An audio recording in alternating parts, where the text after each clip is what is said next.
ఈ యాక్ట్ ఇక్కడికి అసలు నాకు అర్థం అలా ఈ యాక్ట్ చేసుకోవటానికంటే స్టేట్ యాక్ట్ అట. స్టేట్ యాక్టే కాబట్టి సెంట్రల్ యాక్ట్ ప్రకారం అయితే 3% పెంచకూడదు.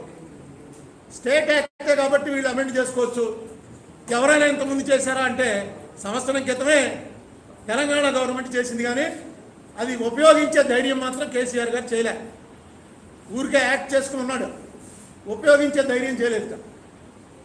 ఇది టాబాష్ అంటే నాకు కన్ఫర్మ్గా కాదు, ఎవరో తెలుసున్నటువంటి ప్రభుత్వానికి సంబంధించిన సీనియర్ ఆఫీసర్లతో మాట్లాడితే నాకు తెలిసినటువంటి ఇన్ఫర్మేషన్.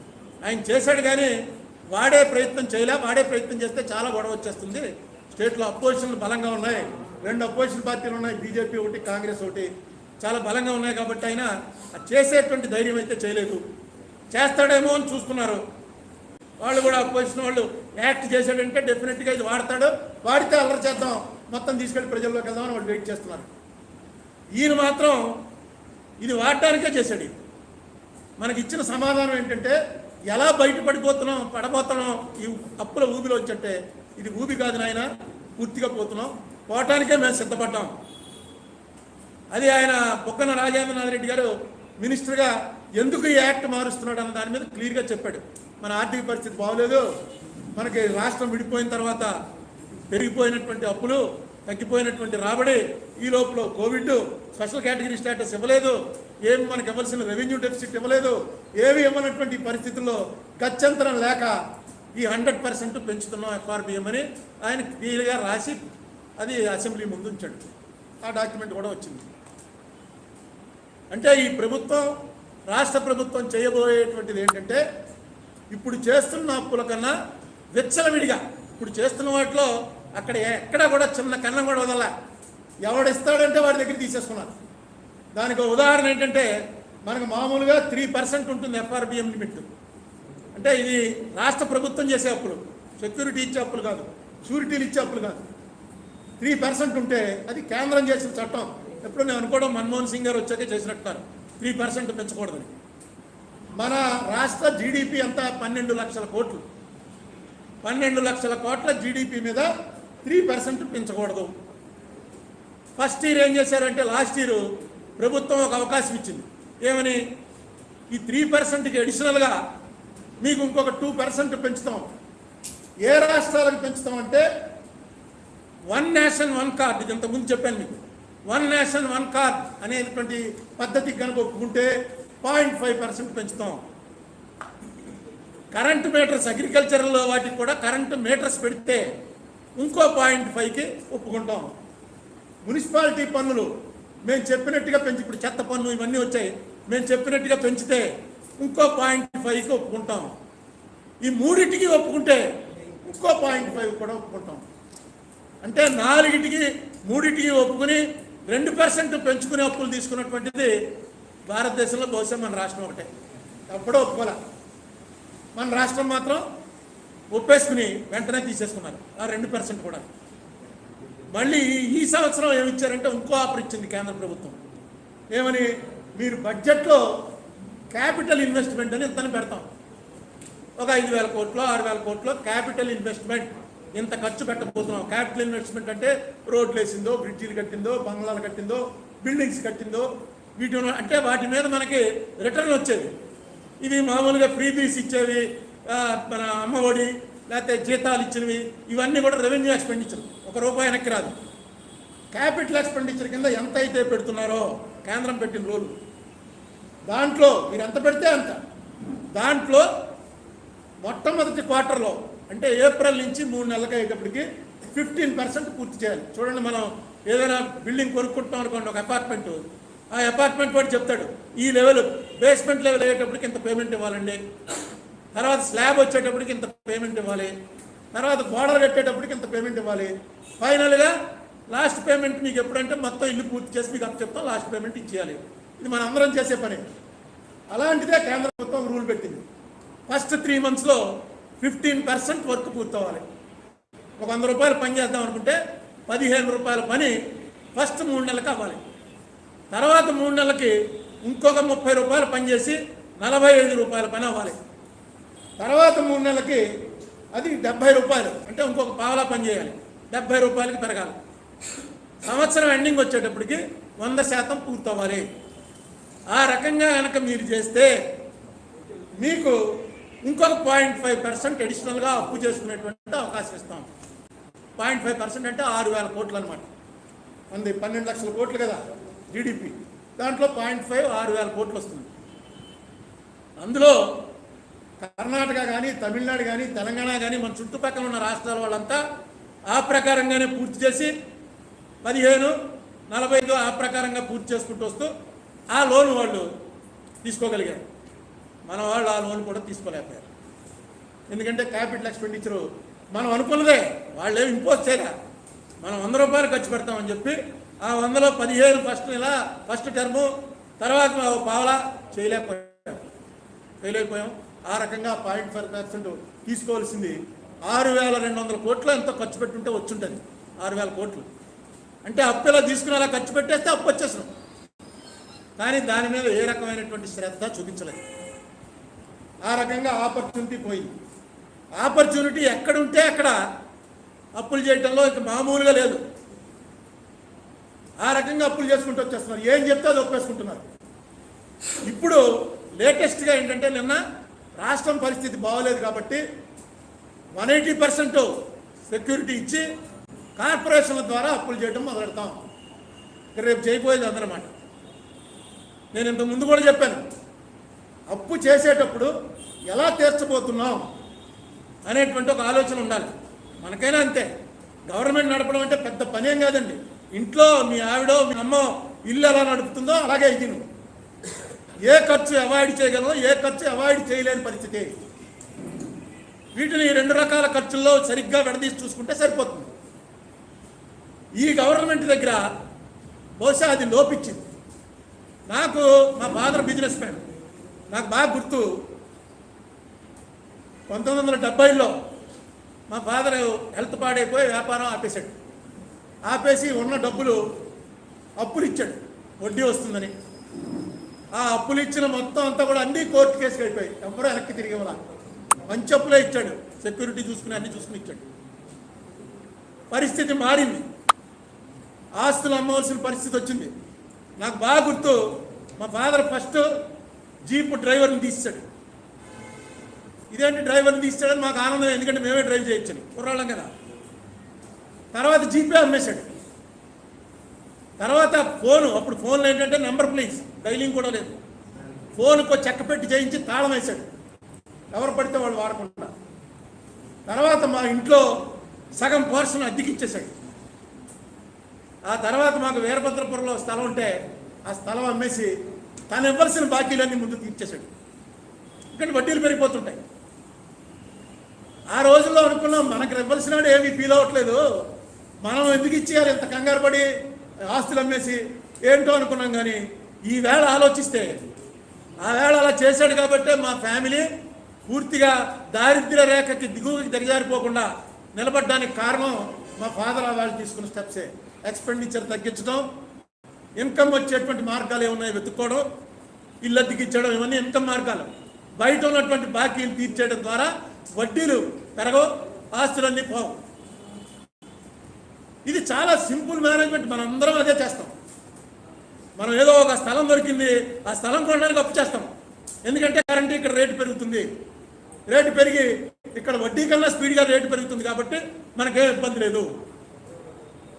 అదే ఇంట్లో సత్యనారాయణం చేసుకుందామనో, పిల్ల పెద్ద మనిషి అయిందనో అప్పు చెప్పి అప్పు తీసుకొచ్చి చేశారనుకోండి, తీర్చడానికి మార్గం ఆలోచించకపోతే మాత్రం ఆ అప్పు మిమ్మల్ని ముంచేస్తుంది. ఎందుకంటే అది దీని లాంటిదే, అమ్మఒడి లాంటిదో లేకపోతే రైతు భరోసా లాంటిదో ఇచ్చిన తర్వాత ఇంక మళ్ళీ ఖర్చు పెట్టాక ఇంక వెనక్కి వచ్చేది కాదు. దీనికి పెద్ద ఆర్థిక శాస్త్ర నైపుణ్యత అక్కర్లేదు. చాలా సింపుల్, ఎవడైనా సరే చేసే పని ఇది. ఒక చిన్న రోజు కూలి పనికి వెళ్ళే కార్మికుడికైనా సరే వాడికి ఒక బడ్జెట్ ఉంటుంది, ఆ బడ్జెట్ ప్రకారం నడుచుకుంటాడు. మీది ఏమైంది? మీ వ్యాపారాలు ఎలాగే చేశారా? మీ వ్యాపారాలకు ఉన్నటువంటి అప్పులన్నీ తీర్చేశారు. ఎందుకు మీరు అప్పులు తీర్చడం? ఎందుకంటే అప్పులు తీరిస్తే ప్రాపర్టీ సేఫ్. ఈవేళ మీరు ఇక్కడ అప్పులు చేసుకుంటూ పోతున్నారు. ఈ అప్పులు ఎప్పుడు దాకా చేయగలరు? 180% ఇచ్చినా సరే మనకు అప్పు పుట్టని పరిస్థితి కూడా అతి తొందరలో వచ్చేస్తుంది. ఎందుకంటే ఆస్తులు ఎన్ని ఉంటాయి, అయిపోతాయి ఆస్తులు. మన ఆస్తులు కూడా ఉండాలి కదా, పెరగాలి కదా. ఒక పక్కన ఎక్కడ ఆస్తులు అక్కడ తాకట్టు పెట్టేస్తారు. ఇది ఎందుకు ఈ పరిస్థితి తీసుకొచ్చారు? ఎలా ఉంది? ఇంత ముందు కూడా మీకు చెప్పాను. ఈవేళ ఈ రోజుకి 6,22,599 కోట్ల రూపాయలు మనం బాకీలు ఉన్నాం. ప్రభుత్వ బాకీలు అయితేనే, లేకపోతే కార్పొరేషన్ ద్వారా చేసిన బాకీలు అయితేనే. ప్రభుత్వ బాకీలు అయితే 1,49,343 1,49,343 కోట్లు జగన్మోహన్ రెడ్డి గారు వచ్చారు చేశాడు. ఆ వ్యాలిటీకి ఉన్నటువంటి మన మొత్తం అప్పు 1956 నుంచి 2019లో ఈయన వచ్చే వరకు ఉన్న మొత్తం అప్పు 3,14,495 కోట్లు. అందులో చంద్రబాబు నాయుడు గారు మనకు అప్పచెప్పింది ఎంత అంటే 2,10,086 కోట్లు చంద్రబాబు నాయుడు గారి టైంలో చేసింది. అంతకు ముందు గవర్నమెంట్ అన్నీ కలిపి చేసింది 1,04,409 కోట్లు. ఈయన వచ్చిన తర్వాత చేసింది 3,08,104 కోట్లు 2 ఏళ్లలో. ఇవన్నీ కలిపి మన మీద 6,22,599 కోట్లు అది ఉంది. ఇది కాకుండా మొన్నే ఎలక్ట్రిసిటీ కార్పొరేషన్ వాళ్ళు వచ్చి డైరెక్ట్గా సీఎం గారిని కలిసి వెళ్ళారు. బాబు, మా డబ్బులు 25,000 కోట్లు ఉన్నాయి, అవి ఇవ్వకపోతే మేము మరి కరెంట్ ఆఫ్ చేస్తారో లేకపోతే ఏం చేస్తారో తెలియదు, కానీ మనం వాడుకుంటున్న కరెంటు బాబుతో మనం కట్టవలసింది 25,000 కోట్ల రూపాయలు వేరే ఉంది, 6,22,000 కోట్లు కాకుండా. పోనీ బాగుందిరా, ఏదో అప్పు చేస్తున్నాడో ఏదో చేస్తున్నాడో, లైఫ్ హ్యాపీగా సాగిపోతుంది, తర్వాత చూసుకోవచ్చులే అనుకోవడానికి ఇసుక, సారా, petrol, vehicle tax, municipal tax, property tax, current charges పెరగలేదంటూ ఏదీ లేదు. అన్నీ పెరుగుతూనే ఉన్నాయి, అప్పులు పెరుగుతున్నాయి, ఆస్తులు అసలు ఏమీ ఏర్పట్టలేదు. ఏంటి సొల్యూషన్ అని మనం లాస్ట్ టైం అడిగితే ఇదే మీరు చెప్పే సొల్యూషన్. ఇంకా ఎక్కువ అప్పులు చేయడం, దీన్ని ఎక్కడ తీసుకెళ్దాం అనుకుంటున్నారు? నిన్న రాజేంద్రనాథ్ రెడ్డి గారు రాసిన దాంట్లో చాలా క్లియర్గా ఉంది. ఏమని? పరిస్థితులు బాగోలేవు కాబట్టి దీన్ని పెంచుతున్నాం. ఈ 180% పెంచడానికి కారణం ఏంటంటే పరిస్థితులు బాగోలేవు, కేంద్రం ఇవ్వాల్సింది ఇవ్వలేదు, మనకేమో కోవిడ్ వచ్చి మనకి పడిపోయింది, అని చేత తప్పనిసరి అయ్యి ఈ రకంగా 180% పెంచుతున్నామని ఆయన చెప్పాడు. అంటే ఇంకెలా మనం ఉన్నవి తినేసి తర్వాత అడుక్కు తినడమేనా? ఎప్పటికైనా ఏమన్నా ఉందా మార్గం? పోనీ కేంద్రం నుంచి ఏమన్నా తేగలుగుతున్నారా అంటే అక్కడ ఏమి తేలేమని చెప్పి జగన్మోహన్ రెడ్డి గారే చెప్పాడు. సీఎం అవగానే అడుగుతూ ఉంటాం స్పెషల్ కేటగిరీ స్టేటస్, కానీ ఎవరు వాళ్ళు, ఎందుకంటే వాళ్ళకి పూర్తి మెజారిటీ ఉంది. ఎవరు స్పెషల్ కేటగిరీ స్టేటస్ ఇవ్వడానికి? పోలవరం ఏమో యాక్ట్లో ఉన్న ఇవ్వడానికి, మేము కోర్టులో ఏదో వేసి కనీసం అందులో ఈయన రిప్లై వేస్తాడు అంటే కౌంటర్ కూడా వేయలేదు స్టేట్ గవర్నమెంట్. నిజమే పోలవరం డబ్బులు ఇవ్వాలి అని ఒక మాట వేయచ్చు, 2 ఏళ్ళు అయింది.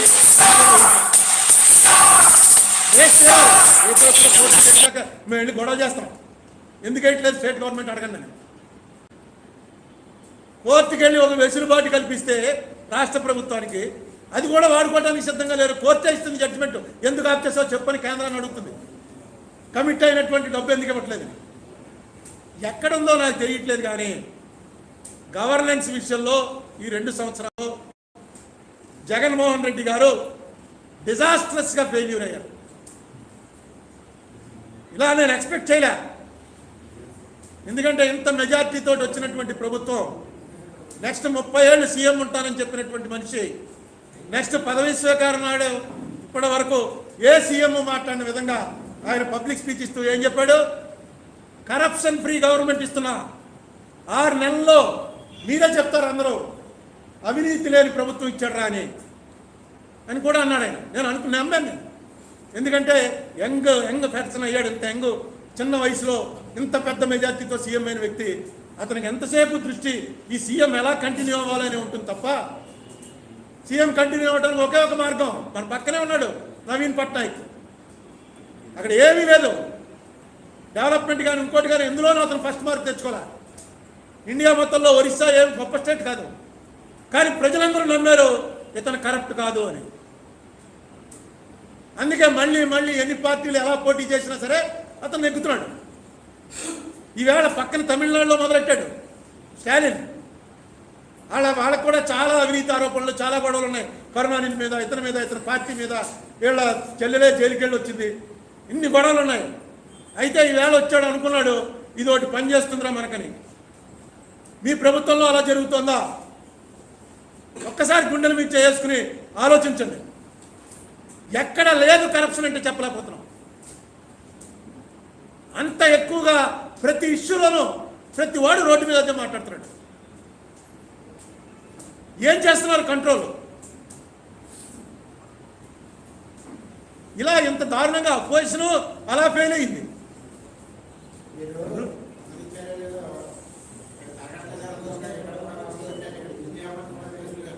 అంటే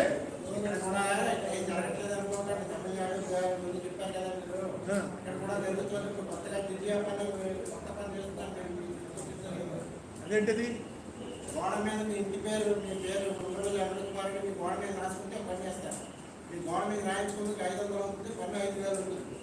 ఆ కొత్త పన్ను మొదలుపెట్టే మున్సిపాలిటీలో పట్టుకుంటే నేను నుంచి మొదలుపెట్టాను.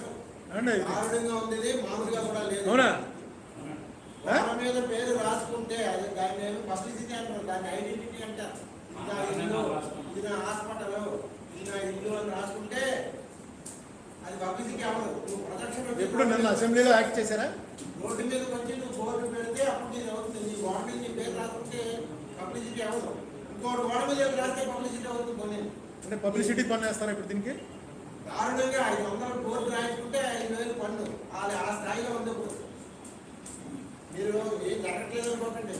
కరప్షన్ అంటారా? కరప్షన్ ఎలా అవుతుందంటే మీరు దృష్టి ఎందుకు చెప్తానంటే మీరు చెప్తున్నారు కాబట్టి చెప్తాను, ఎవరికి తెలియాలని. ఏ ఆఫీసర్కి ఎవరికి గౌరవం లేదు. పెద్ద సీనియర్ వచ్చాడన్నా గౌరవం లేదు, ఏమీ లేదు. ఏకవచనంతో సంబోధిస్తారు. 70-80 ఏళ్ళ వాళ్ళు సరే ఏకవచనంతో సంబోధిస్తారు. ఆ స్థాయిలో నడుస్తుంది కాలం. దీని మీద మీరు ప్రతిపక్షాలు ఏం చేస్తున్నాయి? రాజమండ్రిలో ప్రతిదానికి అఖిలపక్షం పెట్టడం ఆన్వాయితీ. ఈవేళ దివ్యాపన వేస్తుంటే ఎవరు మాట్లాడట్లేదు. అసలు తెలియదు. మీరు చెప్పే వరకు నాకు తెలియదు. పని చేస్తే ఎవరు మాట్లాడట్లేదు. కరప్షన్ మీరు చెప్పిన కరప్షన్ దారుణంగా ఉంది, మామూలుగా లేదు. జగ్గంపేట నుంచి నేను నాకు ఈవేళ ఉదయం కూడా మిత్రుడు ఫోన్ చేసి చెప్పాడు. ఏమి చదువుకోని రైతులు అందరూ పెడితే మా పాస్బుక్ నాకు ఇవ్వండి అంటే అక్కడ ₹1,00,000 పట్టమంటున్నారు. ఇదేంటే నాకు దృష్టి చెప్పారని అడిగిన తర్వాత నెలాళ్ళు అయింది, వీడు డబ్బులు ఇవ్వలేదు, కంప్లైంట్ చేశాడు, కానీ అవ్వట్లేదు. ఈ పరిస్థితి. ఈ పాలనలో వీళ్ళు అవినీతి రైతు పాలన ఇస్తాము అని 6 నెలల్లో ఇస్తామన్నాను కదా, 6 నెలలు కాదు కదా, వీళ్ళు 60 సంవత్సరాలు తప్ప చేసిన ఇవ్వలేదు. దీని మీద మీరు మీ స్పందన ఏమిటి? ఎవరు అఖిలపక్షం పెడతారా? మీరు మాక్ పార్లమెంట్ అన్నారు. మాక్ పార్లమెంట్ కూడా కంటే కూడా చాలా అవసరమైంది అఖిలపక్షం. అది ఏమైనా ఆలోచన చేస్తారా? చేద్దాం. ఇప్పుడు రాజమండ్రిలో MLA opposition, Rajahmundry rural MLA opposition, ఇక్కడ తెలుగుదేశం పార్టీ స్ట్రాంగ్గా ఉంది. చాలా పెద్ద మెజార్టీ, చంద్రబాబు కన్నా ఎక్కువ మెజార్టీతో గెలిచారు. అందుకని పార్టీ ఎవడన్నా మాట్లాడాలా అక్కడికి వెళ్ళి ఇక్కడ నేనేం మాట్లాడతాను? మీతో మాట్లాడటం తప్ప ఏముంది నాకు? మొన్న ఇదిగో ఇలాగే వెళ్ళాను. వెంకయ్యనాయుడు గారు మన పల్లా వెంకన్న గారి మీద ఎంఎస్కో వాళ్ళు బుక్ రాస్తే ఆ బుక్ దాంట్లో నా పేరు కూడా వేశారు. ఎంఎస్కో వాళ్ళు ఏమో నన్ను కూడా పిలిచి పల్లా వెంకన్న గారు మీకు బాగా తెలుసు కదా మాట్లాడండి. వెళ్ళాను కదా అని చెప్పి 3 రోజులు మన 10 మంది ఫైనాన్స్ చీఫ్ సెక్రటరీలు చేసినటువంటి వాళ్ళని, దీంట్లో నిష్ణాతులైనటువంటి వ్యక్తుల్ని కలిసి మాట్లాడాను. 3 రోజులు ఉండిపోయి వాళ్ళ అపాయింట్మెంట్ తీసుకుని వాళ్ళని కలిసి మాట్లాడాను. ఎవడు మాట్లాడినా పైకి నమస్కారం పెట్టడం మాకైతే అర్థం కాలేదు. ఏంటి సార్ ఈ పొజిషన్లోకి ఎలా బయటపడతారు? ఏమో మాకైతే అర్థం కావట్లేదు.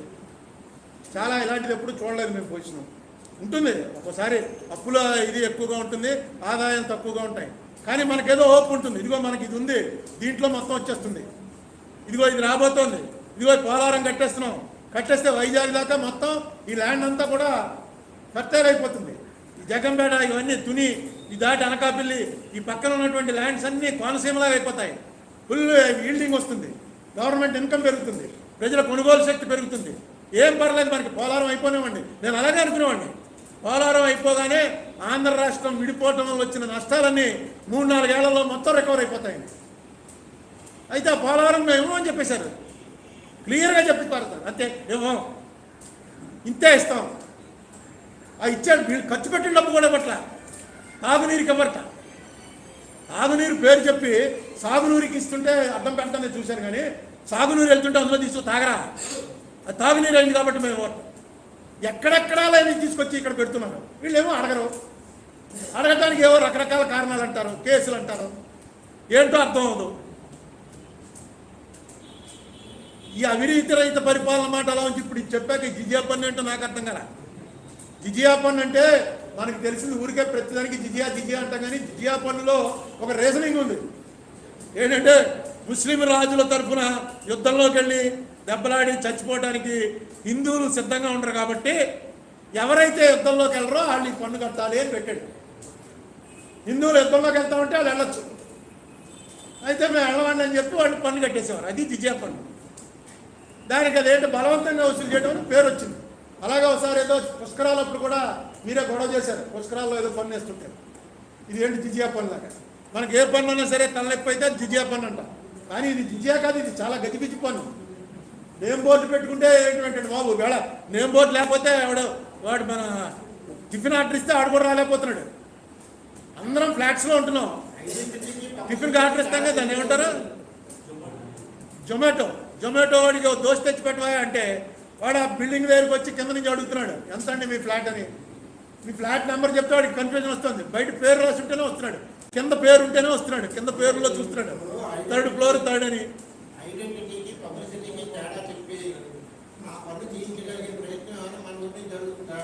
ఏమో మరి మీకు చెప్పారు కదా, ఇది చూసిన వాళ్ళు ఎవరైనా పెడతారేమో.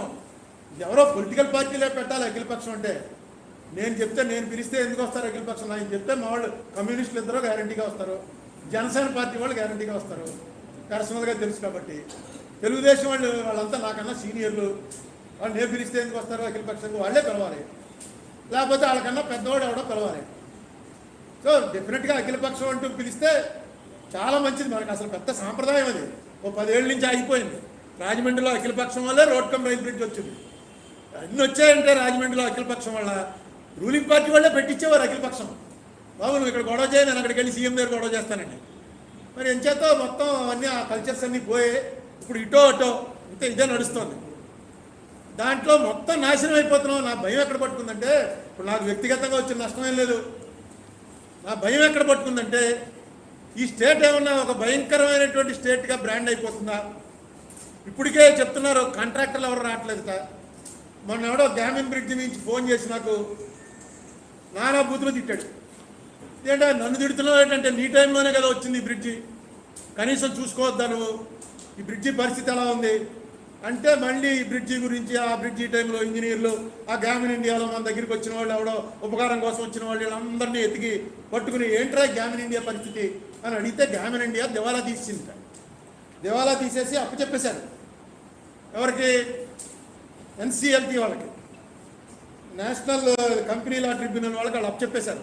అప్పచెప్పేస్తే వాళ్ళు ఏం చేశారు, సంజయ్ కుమార్ మిశ్రా అని ఒకరిని అపాయింట్ చేశారు. నువ్వు వెళ్ళి అది చేసి ఆ బ్రిడ్జి తయారు చేయని. టోల్ గేట్ అంతా కూడా కెనరా బ్యాంక్ కన్సార్టియం వాళ్ళు తీసుకుంటున్నారు. స్టేట్ గవర్నమెంట్ హ్యాండ్ ఓవర్ చేసుకుంది. స్టేట్ గవర్నమెంట్ని వీళ్ళు అడిగారు, వీళ్ళు 2 కోట్లు ఇస్తామన్నారు. స్టేట్ గవర్నమెంట్ 50 కోట్లు లేకపోతే అసలు మొదలెట్టడానికే వీల్లేదు. ఎక్కడ 2 ఎక్కడ 50 అక్కడ ఆగింది.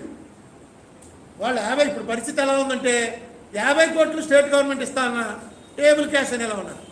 తర్వాత ఇవ్వకపోతే అంతే కదా. ఒకసారి ఇన్ని వేల కోట్ల రూపాయలు అందరికీ బాకీలు పడిపోయిన తర్వాత ముందు కేసు పెట్టండి, మన అకౌంట్లోకి ట్రాన్స్ఫర్ చేయండి, అప్పుడు మొదలెడతా ఉంటాం. ఏంటి ఇదే రేపు పొద్దున్న రోడ్లు వేస్తామన్నారు. రోడ్లు వేస్తామంటే ముందు డబ్బులు ఇస్తే కానీ మేము రోడ్డు వేయమంటారు. ఎందుకంటే కాంట్రాక్టర్ల బాకీ ఉంది 75,000 కోట్లు.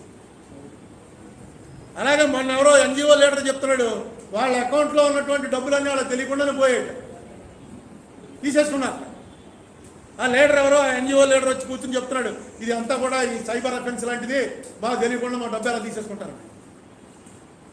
ఇది అదే నాకు అర్థం కానిది ఏంటంటే, ఇంత కీలకమైనటువంటి అంశాల మీద అసెంబ్లీలో తీవ్రమైనటువంటి చర్చ జరుగుతుందని నేను అనుకుంటే వీళ్ళు మాట్లాడలేకపోతే వేరు, వాళ్ళే బాయ్కాట్ అని చెప్పి బయటికి పోవటం అంటే మీ ఇర్రెస్పాన్సిబుల్ బిహేవియర్ అనేది హైట్ ఆఫ్ ఇర్రెస్పాన్సిబిలిటీ.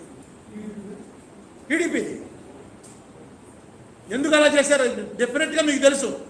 మాకు అనుభవం లేదు, కానీ చంద్రబాబు నాయుడు గారికి అన్నేళ్ళు సీఎంగా చేసిన ఆయనకి తెలీదా ఏం జరుగుతుందో?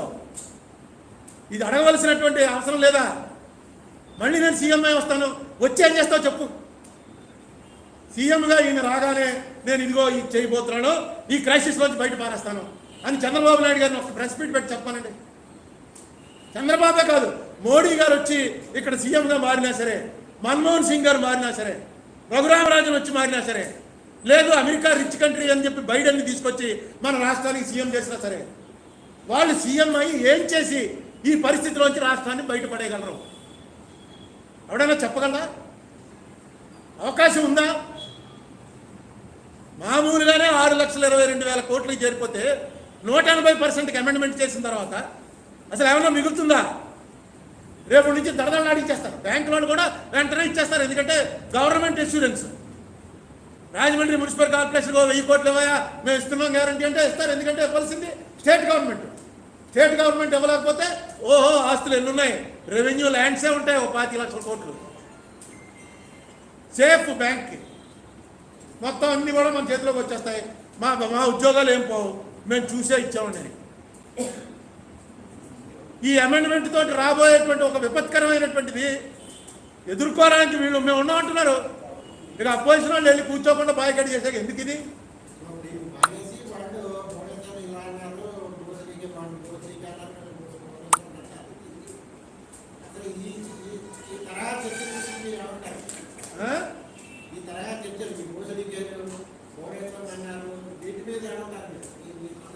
ఏమండి ఇప్పుడు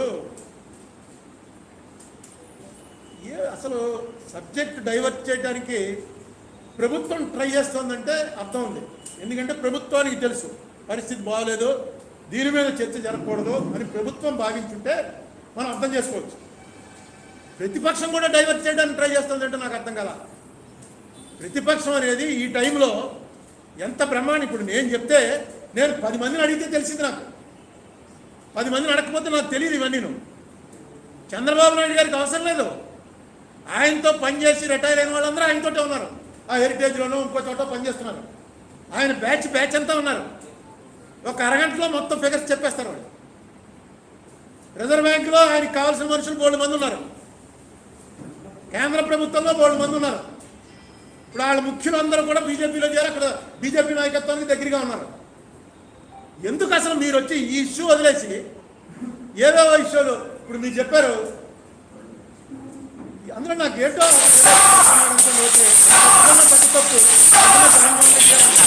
నువ్వు తిట్టిన తిట్టుకి ఎవడకో రక్తం మరిగి వచ్చి బీపీ పెరిగి నీ మీదకి వచ్చి దాడి చేసి ఉంటాడు అని సీఎం అంటాడా? ఇంకా సీఎం ఎందుకు, గవర్నెన్స్ ఎందుకు, పోలీసులు ఎందుకు? వాడికి బీపీ పెరిగిందంటే పీకేట్ అనుకుంటే ఇంకే గొడవ లేదు. బాగా బీపీ వస్తే చంపేస్తాడు. అది సీఎం లెవెల్ మనిషి అనాలా?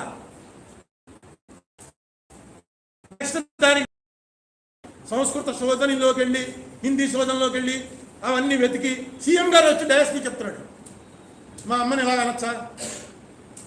ఎవరు అసలు ఏమన్నా రెలవెన్సీ ఉందా?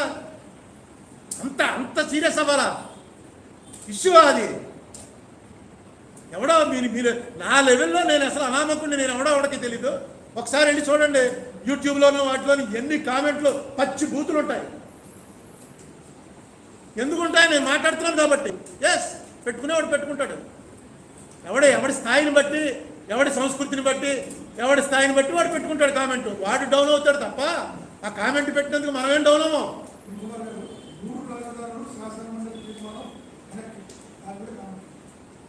అదే టెక్నికల్గా తేడా వచ్చిందని ఆయనే చెప్పాడుగా. 3 రాజధానుల నుంచి వెనక్కి వెళ్ళలేదు, టెక్నికల్గా ఇంకా మెరుగైన బిల్లు తీసుకొస్తానంటే బిల్లు తేడా వచ్చిందనమాట. ఆ బిల్లు తేడా వచ్చిందంటేనే ప్రభుత్వం ఇన్ఎఫిషియన్సీ. బిల్లు తయారు చేయటం అంటే ఎంతమంది కూర్చుని తయారు చేస్తారు? అందులో ఇది ఫస్ట్ ఆఫ్ ఇట్స్ కైండ్. దేశంలో ఎక్కడా లేనట్టుగా 3 రాజధానులు తీసుకొస్తాను అని చెప్పి ఈయన జగన్మోహన్ రెడ్డి గారు ప్రకటించి వచ్చాడు. సొంతం ఆయన సొంతంగా తయారు చేసినటువంటి యాక్ట్కే అది కరెక్ట్ యాక్ట్ కాదు, మళ్ళీ మార్చాలనే పరిస్థితి వచ్చింది. ఏదైనా చెప్పిన మాట మీదగా మనం వెళ్ళాలి. రకరకాలు వచ్చాయి, మోడీ వచ్చి వార్నింగ్ ఇచ్చాడని, ఇవన్నీ కూడా ఏవో వార్తలు, వార్తా కథనాలు ఇవన్నీ పక్కన పెడితే ఆయన అసెంబ్లీలో ఏదైతే చెప్పాడో మనం దాన్ని బేస్ చేసుకుని మాట్లాడాలి. అసెంబ్లీలో ఆయన ఏమన్నాడు, మెరుగైనటువంటి బిల్లు తీసుకొస్తాను అన్నాడు. అంటే ఇది మెరుగైన బిల్లు కాదనమాట. ఈ బిల్లులో తేడా ఉండబట్టే మెరుగైన బిల్లు అనమాట. ఏంటా తేడా అడగాలి అపోజిషన్. అసెంబ్లీ అంటే అత్యున్నత వేదిక అండి. ఆ వేదిక మీద మాట్లాడిన ప్రతిదీ రికార్డ్ అయి ఉంటుంది. అంతేగాని ఏంటి ఇప్పుడు నేను ఎప్పటి నుంచి 1972 నుంచి రాజకీయాల్లో ఉన్నాను. నాకు పోస్టులు ఏవి లేకపోయినా ఇదే పని నాకు. నా అనుభవంలో నేను చెప్తున్నాను, ఎన్టీ రామారావు కూతుర్ల గురించి ఎప్పుడు ఎక్కడ ఏ రకమైనటువంటి పుకార్లు కానీ స్కాండల్స్ కానీ మేము వినలేదు. సాధారణంగా సెలబ్రిటీస్ అంటే ఉన్నా లేకపోయినా ఏదో ఒకటి చెప్తుంటారు. నేనైతే వినలేదు. నాకు తెలుసున్న ఫ్రెండ్స్ కూడా ఎవరూ వినలేదు. ఆయన కుటుంబంలో నాకు పురంధరేశ్వరి గారితో మంచి పరిచయం ఉంది. చాలా డౌన్ టు ఎర్త్, చాలా బాగా మాట్లాడుతుంది, చాలా మంచి ఆవిడ. హరికృష్ణ గారితో పరిచయం ఉంది. హరికృష్ణ గారు మామూలుగా చూస్తే ఏదో ఇలా అనుకుంటూ వస్తాడు, కానీ చాలా మంచివాడు. అవసరం లేకపోయినా నాకు చాలా గౌరవించి మాట్లాడాడు. నాతో చాలా స్నేహంగా ప్రవర్తించాడు. వాళ్ళిద్దరే నాకు తెలుసు. కానీ ఎన్టీ రామారావు లెవెల్ మనిషికి కూతుర్ల మీద ఎప్పుడో రకరకాల ఉత్తినే ఉన్నా లేకపోయినా పెట్టేయాలి. ఎవ్వరి మీద ఎప్పుడూ నేను ఎక్కడ వినలేదు. ఎందుకు దానికి ఇంత బాధపడిపోవటం? దానికి ఇప్పుడు దాకా రోడ్డు మీద జనం అన్నారండి, ఇప్పుడు అసెంబ్లీలోనే అన్నారండి, ఇంక నన్ను ఏం చేయమంటారు అనడానికి ఎప్పుడూ ఎక్కడా ఎవ్వడో అనలేదు. అన్న మాటకి ఎందుకు మీకు అంత బాధ? అది ఇష్యూవా?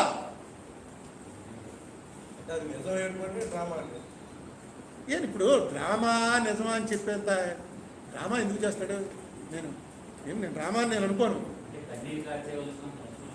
ఏం ఇప్పుడు కన్నీళ్ళు కార్చవలసిన అవసరం ఆయనకు వచ్చిందో లేదో నాకు తెలియదు, కానీ ఫ్యాక్ట్స్ మీద పోతే చంద్రబాబు నాయుడు దీనికోసం ఇది సింపతి కోసం అలా యాక్ట్ చేశాడు అని అంటున్నారు.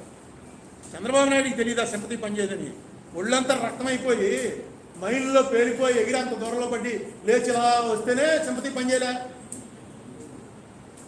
ఎన్టీ రామారావు చంద్రబాబు నాయుడిని నానా బాగా బూతులు తిట్టి, ఇదిగో నన్ను బతికించింది ఈవిడే, నా పాలిట దేవత ఈవిడే లక్ష్మీ పార్వతి అని చెప్పి చచ్చిపోయాడు. సింపతి పనిచేయలే. ఇందిరాగాంధీ చచ్చిపోతే మేము ఊర్లో వెళ్తే ఊరూరులో కృష్ణకుమార్ వచ్చేవాడు. ఊరూరులో ఆడతలు మాకు పట్టేసేవారు. ఇందిరాగాంధీ ఫోటో తీసుకొచ్చినందుకు పట్టేసి ఆడవాళ్ళు వచ్చి ఏడుస్తుంటే ఓదార్చలేక చచ్చేవాళ్ళం. ఏమైంది? 6 సీట్లు వచ్చాయి. 42కి 6 సీట్లు. సింపతి పనిచేయలే. ఒక్క రాజీవ్ గాంధీ చచ్చిపోయినప్పుడు మాత్రం ఆ ఒక్కసారి ఆయన చచ్చిపోయినప్పుడు కొంత టెక్నాలజీ పెరిగి ఎలా చచ్చిపోయాడో అంతా ఎలక్షన్ ఫేవర్లో జనం ఉండగా అది చూశారు. కాబట్టి చచ్చిపోయే రోజు ముందు రోజు వేసిన ఓటింగ్కి, చచ్చిపోయిన తర్వాత జరిగిన ఎలక్షన్కి వేసిన ఓటింగ్కి దాదాపుగా 8 నుంచి 10% ఓటు తేడా వచ్చి రాజమండ్రిలో జమున గారు ఓడిపోయింది. పక్కన కొడతాల రామకృష్ణ గారు అంకాపల్లిలో గెలిచాడు. అక్కడి నుంచి అందరూ గెలిచాడు. ఒక వైజాగ్లో ఆవిడ ఉమాగజపతి తప్ప. ఒక్కసారే మనకు తెలిసి రాజీవ్ గాంధీ గారు చచ్చిపోయినప్పుడు మాత్రం సింపతి ఆ హాఫ్ ఎలక్షన్కి వచ్చేసింది. ఇంకెప్పుడు సింపతి పనిచేయాలి. రాజశేఖర రెడ్డి చచ్చిపోయాడు, దేవుడనే అన్నారుగా అందరూ. పనిచేసిందా? 14లో ఓడిపోయాడుగా జగన్మోహన్ రెడ్డి. జరిగిన ఇమ్మీడియట్ ఎలక్షన్ 2014 ఎలక్షనే కదా. అందుకని చంద్రబాబు నాయుడు గారు దీనివల్ల ఏదో సింపతి వస్తుందని ఆ ఏడుపంతా యాక్ట్ చేశాడని నేనైతే నమ్మను. కానీ చంద్రబాబు నాయుడు గారు అంత స్పందించాల్సినటువంటి ఇష్యూ కానే కాదు. నాకు చిన్న స్టోరీ గుర్తొచ్చింది. మేము ఆర్యాపురంలో ఉండేవాళ్ళ పక్కనే సంస్కృత పాఠశాలలో నేను 1వ క్లాస్ నుంచి 5వ క్లాస్ వరకు చదువుకున్నాను. అక్కడే ఒక అరుగు మీద ఒక అతను పిచ్చి కొంచెం క్రాక్ అతను ఉండేవాడు. అరుగు మీద అడుక్కునేవాడు అనమాట. అతను ఏదో చాలా పెద్ద కుటుంబానికి చెందినవాడని, ఇలా వచ్చి ఇక్కడ ఉంటున్నాడని, పలానా వాళ్ళ తాలూకా అని అనేవారు. కానీ అతను అక్కడే పడుకునేవాడు. ఎవరో ఒకరు తీసుకెళ్ళి భోజనం పెడుతుండేవాడు. ఆ భోజనం తినేసేవాడు. ఆ గోదావరి రోడ్డు మీద వెళ్ళి స్నానం చేసేవాడు. ఏదో అమావాస్య పాఠ్యం ఎప్పుడు ఇంకా రోడ్డు మీద వెళ్ళే వాళ్ళందరినీ పచ్చి బూతులు తిడుతున్నాడు. మా స్కూల్ పిల్లలు అయితే అక్కడికి వెళ్ళి దూరంగా ఓ అంటే పరిగెత్తించేవాడు. మా ఫాదర్ ఒకసారి నేను పరిగెత్తుకుంటూ ఇంట్లోకి వచ్చి పడిపోయాను. ఎందుకంటే వెనకాల వచ్చేస్తున్నాడేమో అని. ఏదో అందరిలాగే నేను అన్నాను. అంటే నన్ను తనవడం మొదలెట్టాడు. ఇంత 100 గజాల్లో పడిపోయాను. పడిపోతే కొంచెం దెబ్బ కూడా తగిలింది. అప్పుడు మా ఫాదర్ ఒకటే మాట చెప్పాడు, ఎందుకురా అంత భయం అంటే, పిచ్చాడు వెనకాల పడిపోయి కొట్టేస్తాడేమో అని భయపడ్డాను.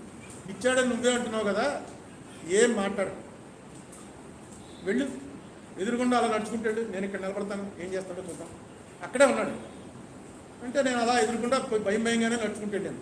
అతను అసలు మాట్లాడలేదు. మళ్ళీ స్కూల్ నుంచి వస్తున్నప్పుడు అలా వస్తే అక్కడే కూర్చుని ఉన్నాడు. మళ్ళీ అలా చూశాను, చూస్తే ఏం మాట్లాడలేదు. ఒక నవ్వు నవ్వాను, అతను నవ్వాడు. ఇంకా అక్కడి నుంచి అతని మీద భయమే పోయింది. అందరినీ తిట్టేవాడు కానీ నన్ను తిట్టేవాడు కానీ. నెమ్మదిగా మా స్కూల్లో నా క్లాస్మేట్స్ అందరూ ఇదే అలవాటు చేసుకున్నారు. అలా వెళ్తున్నప్పుడు జై హింద్ అని అతను అన్నాం, అతను కూడా జై హింద్ అన్నాం. పిచ్చాడండి బాబు. ఈ కామన్ సెన్స్ అర్థం చేసుకోకపోతే ఎలాగా? అలా మాట్లాడినవాడు ఎవడో ఉంటాడు మానసికంగా కొంచెం దెబ్బతిన్నాడు.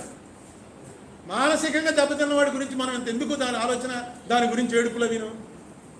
అందులో ఏదైనా నిజం ఉందని మీకు అనుమానం ఉంటే ఇది చూడండి. ఇదంతా తీసుకొచ్చి ఫ్యామిలీ పరువు అంతా బయట పెట్టేసి బహిరంగంగా ఎంత అల్లరి చేస్తున్నాడు అనడానికి జీరో. అందులో ట్రూత్ పర్సంటేజ్ ఎంత అంటే జీరో. ఇది రాష్ట్రంలో ప్రజలందరికీ తెలుసు. ఎందుకు మాట్లాడుతున్నారు? అలా ఇంకొక మంత్రి గారు మాట్లాడతాడు. ఆయన అయితే అసలు రే చంద్రబాబు నాయుడిని ఒరే తప్ప ఇంకోలా సంబోధించడు.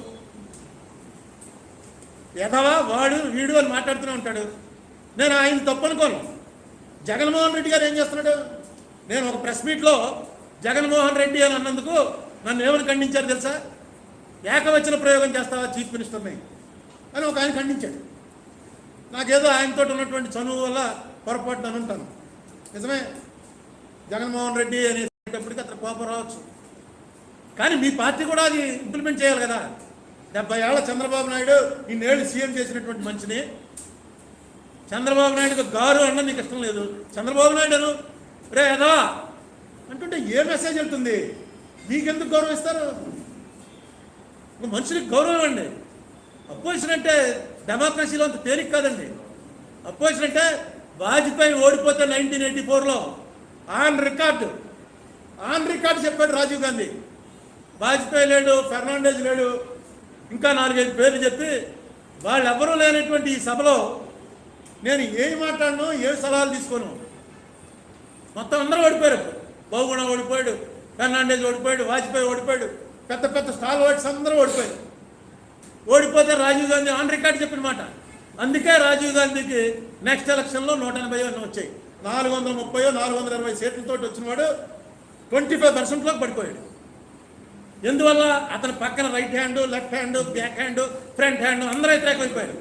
విపి సింగ్ గారు అందరూ వ్యతిరేకమైపోయి ఈయన 180కి తిప్పేశారు. జగన్మోహన్ రెడ్డి గారికి కూడా నేను చెప్తున్నా, ఆ పరిస్థితి తెచ్చుకోకండి.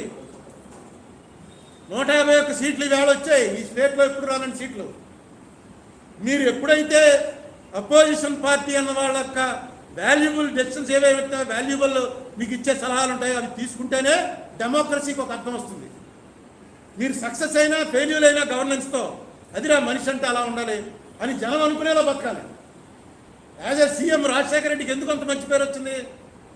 ఆయన కూడా ఇలాగే ఉండేవాడు. షార్ట్ టెంపర్మెంటు, కోపం, మీదకెళ్ళి కలబడిపోవటం అన్నీ ఉండేవాడు. స్లోగా ఏ లెవెల్లోకి మారాడంటే ఆయన ఒకటే చెప్పాడు. ఆయన ఒకసారి నాతో పర్సనల్గా, imagine your self in his shoes. అంటే అవతల వాడితో గొడవ వచ్చినప్పుడు ఒక్క నిమిషం వాడి పాత్రలో నేనుంటే ఏం చేస్తాను అని ఒక్కసారి ఆలోచించుకో. అదే నువ్వు చేస్తావు, వాడు చేస్తుంది. అంతే, వాడి తప్పే ఉంది ఆ పరిస్థితి. చూడండి ఎంత మనిషి అలా అలా అలా అలా ఎంత మంచితనం వైపుకి వచ్చాడంటే. ఎస్, చంద్రబాబు నాయుడుతో ఎంత బాగా మాట్లాడేవాడు. మామూలు అసెంబ్లీలో ఎంత తిట్టుకున్నా, ఎంత కట్టుకున్నా, బయట ఫంక్షన్లో కలిసినా, ఎక్కడ కలిసినా ఎంత హ్యాపీగా మాట్లాడుకునేవారు.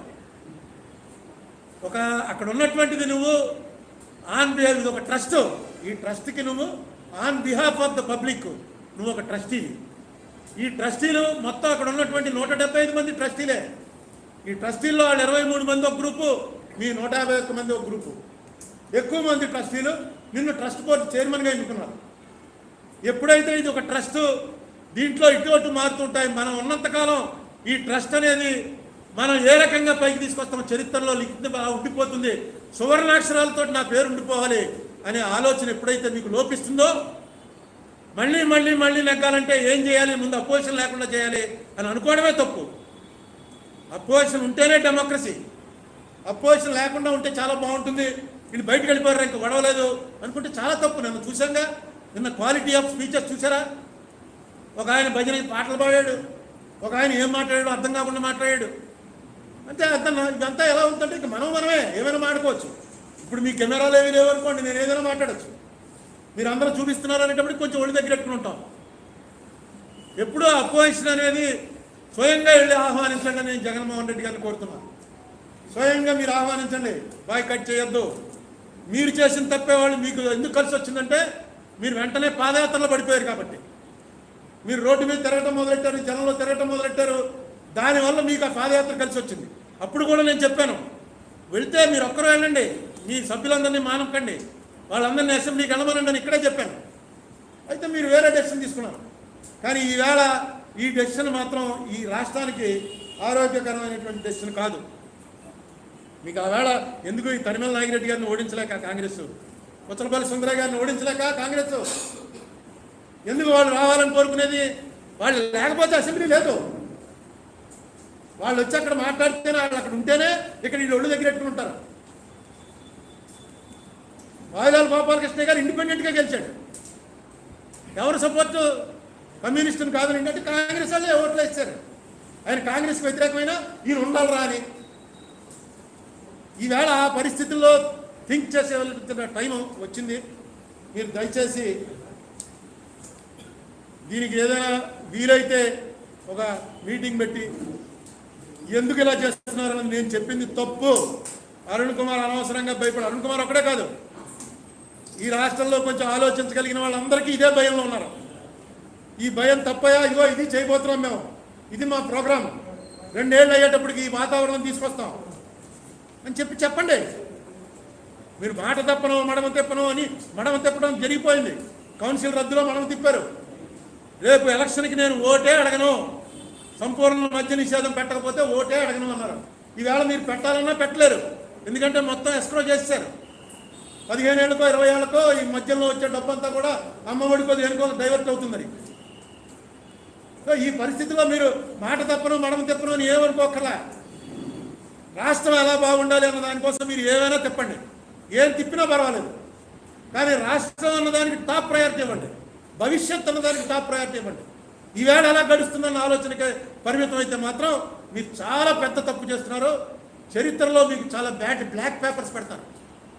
బ్లాక్ పేపర్స్ పెట్టే పరిస్థితి మాత్రం తెచ్చుకోవద్దని జగన్మోహన్ రెడ్డి గారికి సవినయంగా మనం చేస్తున్నాను. ఇంకేమైనా ఉన్నాయా? కేంద్ర ప్రభుత్వం రిజర్వ్ నిల్వలో పెట్రోల్ డీజిల్ తీసేద్దామని ఆలోచనలో ఉన్నారు. ఇందులో రిజర్వ్ నిల్వలు ఉన్నాయి కదా, పెట్రోల్ 50 లక్షల బ్యారెల్లో, అది తీసేస్తే దేశానికి వచ్చే నష్టమా లాభమా? నేను అది చూడలేదు న్యూస్. అంటే అమెరికా కూడా తీసేయమంటుంది, తీసేస్తే ఇంకా పెరిగిపోయే అవకాశం. అమెరికా వెళ్ళి చేసినట్టుగా చేస్తే ఇండియా మళ్ళీ బ్రిటిష్ టైంలో ఎలా ఉండేదో అలా అయిపోతుంది. ఈవేళ పార్లమెంట్ ఎల్లుండి నుంచి స్టార్ట్ అవుతుంది. పార్లమెంట్లో ఈ వైజాగ్ స్టీల్ ప్లాంట్తో సహా అన్ని చర్చించండి. దేశానికి ప్రైవేటైజేషన్ పనిచేయదు. మన దేశానికి ఇంత పబ్లిక్ సెక్టార్ని ఇంత డెవలప్ చేస్తుంటే మనకి ఇప్పుడు ఈవేళ ఆదానికి అంబానీకి ఉన్న ఆస్తి మన దేశ బడ్జెట్కి సమానం. అంత పెరిగిపోయింది వాళ్ళ ఆస్తి. ఈవేళ ఇండియా ముందు ఉన్నటువంటి ఛాలెంజ్ ఏంటంటే ఈ అంతరాన్ని తొలగించడం. ఈవేళకి ఇంకా 80 కోట్ల మంది ప్రజానీకానికి ఫ్రీ రైస్ ఇస్తున్నారు. నిన్నే ప్రకటించాడు మోడీ, ఇంకో 3 నెలలు ఇస్తాం కోవిడ్ వల్ల 80 కోట్ల మందికిట. అంటే ఎంత పర్సెంట్ అయింది? 140 కోట్లలో 80 కోట్లు అంటే more than 50% of the population ఇవాళకి కూడా వెళ్ళి ఆ బియ్యం తీసుకుని తినవలసిన పరిస్థితిలో ఉన్నారు. ఈ అంతరం ఎలా తగ్గించాలనేది మనం కాన్స్టిట్యూషన్లోనే రాసుకున్నాం. కాన్స్టిట్యూషన్లో మనం డైరెక్టివ్ ప్రిన్సిపల్స్లో చాలా ముఖ్యంగా పెట్టుకున్నది ఏంటంటే గొప్పవాడికి పేదవాడికి ఉన్న అంతరాన్ని తగ్గించడం. ప్రైవేటైజేషన్లో అంతరం తరగదో పెరిగిపోతుంది. అది వరల్డ్ వైడ్గా ఎస్టాబ్లిష్ అయినటువంటి ఫ్యాక్ట్. దాని మీద చర్చించండి. ఈవేళ మోడీ గారు ఫార్మర్స్ బిల్ విత్డ్రా అవడం అనేది నా ఉద్దేశంలో ఈ దేశానికి చాలా మంచి సంకేతం. He's ready. అపోజిషన్ రెస్పాన్సిబిలిటీగా మీరు బిహేవ్ చేయండి. మీరు చెప్పండి ఆయనకి దేనివల్ల ఏం నష్టం అని. ఒక ఆరోగ్యకరమైనటువంటి డిబేట్ అక్కడ ఉండాలి. ఆ డిబేట్ ఉంటేనే తప్ప, లేకపోతే ఆయన ఏమనుకుంటే అది రైట్ అనుకుంటున్నాడు. అది రైట్ కాదు. ఒకసారి వెనక్కి వెళ్ళాలి. ఈ దేశంలో అసలు 70 ఏళ్లలో ఏమీ జరగలేదని ఇవన్నీ ఊరికే ఎలక్షన్ మీటింగ్లో చెప్పడానికి బాగుంటాయి. కానీ ఈ దేశంలో 70 ఏళ్లలో డెమోక్రటిక్గా జరిగినంత ప్రపంచంలో ఏ దేశంలోనూ ఎప్పుడు ఎక్కడా జరగలేదు. అది ఆన్ రికార్డ్. ప్రతిదీ స్టాటిస్టిక్స్ ఉన్నాయి.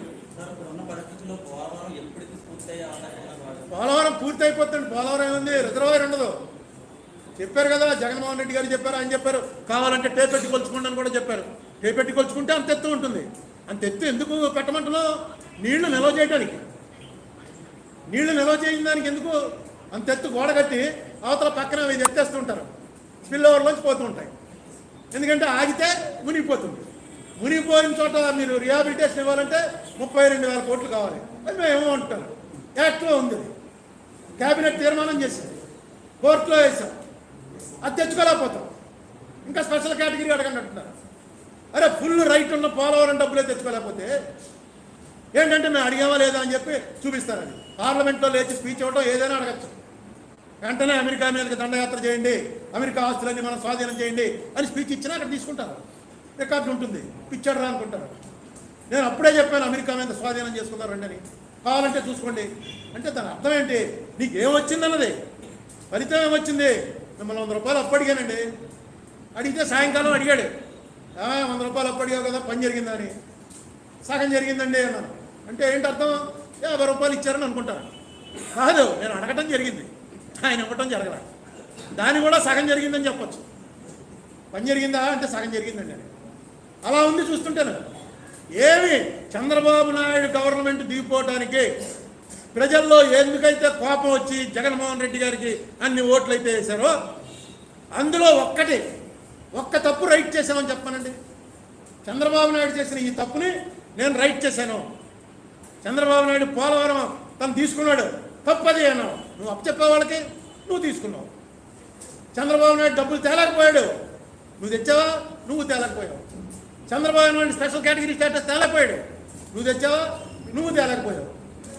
మొత్తం అందులో ఉన్నవి చంద్రబాబు నాయుడు మనకు హైదరాబాద్ నుంచి రావాల్సిన 30,000 కోట్లు తేలేకపోయాడు, రాజీ పడిపోయాడు. ఓటు నోటు కేసు నువ్వు 2 ఏళ్ళు అయింది, నువ్వు తేగలిగావా?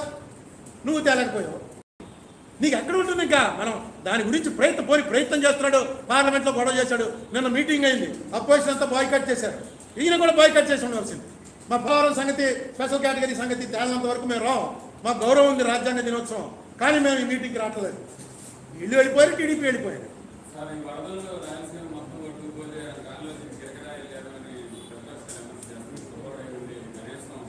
దానికి ఆయన థీరీ చెప్పాడు కదా. ఆయన థీరీ ఏం చెప్పాడు? నేను వెళ్తే మొత్తం అది కూడా ఒక కరెక్టే.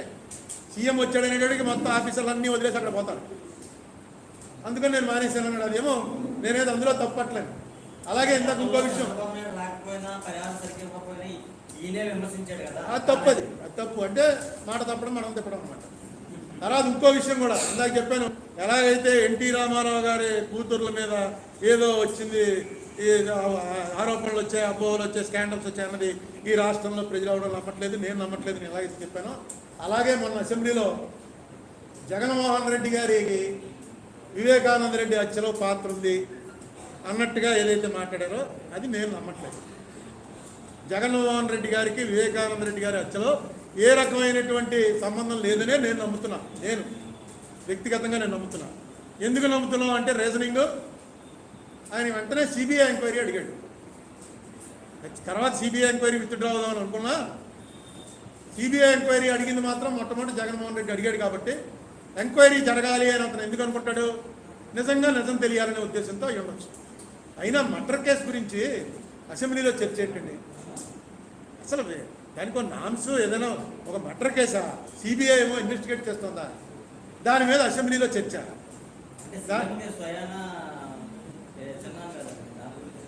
దేని గురించి అసలు మర్డర్ కేసు వాళ్ళు చేయనివ్వ, మనం కూర్చుని టీవీలో సెటిల్ చేస్తున్నారు. టీవీలో ఎవరు చంపాడో మొత్తం డిస్కషన్లో, డిబేట్లో తేల్చి పారేస్తున్నారు. అరే మర్డర్ కేసు అండి, మరి చిన్న విషయమా మర్డర్ కేసు అంటే? అందులో వివేకానంద రెడ్డి, రాజశేఖర రెడ్డి తమ్ముడా? ఎంపీ ఎన్నిసార్లు చేశాడు, ఎమ్మెల్యే సుమారుగా రాజశేఖర రెడ్డి ఎన్నిసార్లు చేశాడు, ఇతను అన్నిసార్లు చేశాడు. ఒక నెక్స్ట్ అతనికి ఎంత మంచివాడు అనే పేరు ఉందంటే ఎవడో కూడా అతను తప్పట్లేడు, అసలు మాట్లాడతాడు. నాకు బాగా క్లోజ్. అటువంటి మనిషిని అంత దారుణంగా చంపారంటే ఆ బాడీ చూడగానే కళ్ళమ్మ నీళ్ళు తిరిగేది. వివేకానంద రెడ్డికి ఇలాంటి చావా అని అదే ఫీలింగ్ జగన్మోహన్ రెడ్డికి కూడా వచ్చింది అనుకుంటా. ఎందుకంటే వెంటనే సిబిఐ ఎంక్వైరీ కావాలి నాకు అడిగాడు. అంచేత అతనికి ఆ హత్యతో సంబంధం ఉంది. నేనైతే నమ్మను. మీరు ఆ రోజు వీళ్ళు గొడ్డలి బాబాయ్ అని కేకల్లోంచి ఇవన్నీ స్టార్ట్ అయ్యాయి. చంద్రబాబు నాయుడు గారు ఆయనకున్న ఎక్స్పీరియన్స్ వాడి ఉన్నది 23 మంది అయినా సరే ఎలాగ గవర్నమెంట్ని ఇరుకులో పెట్టాలి, గవర్నమెంట్ చేస్తున్న తప్పుల్ని ఎలా ఎక్స్పోజ్ చేయాలనేటువంటి ఆలోచన చేయాలి తప్ప లోపలండి మనం సంబంధం లేని విషయాలు కేకలేస్తే ఇక అందరికీ రాష్ట్రంలో అధికారమే ఆయన చేతుల్లో ఉన్నప్పుడు ఈ కేసుని ఆయన తెప్పించలేదంట. హైకోర్టు నుంచి విత్డ్రా చేస్తున్నారు అనేది ఏది సిబిఐ విచారణ వద్దని స్వయంగా చేశాడు. తర్వాత తనే సీఎం అయ్యాడు కాబట్టి మొట్టమొదటి అడిగాడు కదా, చంద్రబాబు నాయుడు ఉండగా తనే అడిగాడు. ఆ రోజున అతను నోరు మూసుకుని ఊరుకోవచ్చు, అతను ఎందుకు అడగటం? అదే అపోజిషన్ లీడర్. ఎన్నికల వల్ల జైలు పోతాడా? మటర్ కేసు అంటే అలా ఉంది మీరు. మటర్ కేసులో స్వయంగా అనుమానాలు వ్యక్తం చేస్తున్నారు. అవును అవన్నీ డెఫినెట్గా అతని హత్య అనేది చాలా ఎక్కడ జరిగింది, ఎలా జరిగింది, ఎవరికి ఖర్చు ఉంది, ఇవన్నీ కూడా మనకి తెలియకే కదా సిబిఐ కప్ చెప్పింది. మన దగ్గర నిజం బయటపడతానే కదా. చంద్రబాబు నాయుడు గారు సీఎంగా ఉన్నా కడపకి ఎప్పుడూ ఆ ఫ్యామిలీయే, వాళ్ళే లీడర్స్. ఎవరు గవర్నమెంట్, ఎన్టీ రామారావు గవర్నమెంట్ ఉన్నా రాజశేఖర రెడ్డి ఫ్యామిలీయే, వాళ్ళు చెప్పిందే చెల్లుబాటు అవుతుంది. అందుకే కదా సిబిఐని తీసుకొచ్చింది. సిబిఐ వాళ్ళు అంటే వాళ్ళు అదంతా ఎంక్వైరీ, ఆ గొడవ అదంతా వేరు. ఆయన సిబిఐకి ఇచ్చే వరకు రాజకీయాలు ఉండొచ్చు, కానీ సిబిఐ ఎంటర్ అయిన తర్వాత రాజకీయాలు ఉండవు. మరి ఇప్పుడు మోడీ గారు వచ్చే కాలం మారిందేమో నాకు తెలియదు, కానీ నేను ఎంపీగా ఉన్నంతకాలం నాకున్న ఎక్స్పీరియన్స్లో సిబిఐ ఎంటర్ అయిన తర్వాత ఇక రాజకీయ ప్రమేయం ఉండదు. వాళ్ళు డెఫినెట్ కావాలంటే విత్డ్రా చేస్తారు. కోడెల శివప్రసాదరావు గారి మీద సిబిఐ వాళ్ళు ఇచ్చిన విత్డ్రా చేస్తారు. అద్వానీ గారు తీయించేశాడు కేసు, అలా తీసేయచ్చు కావాలంటే.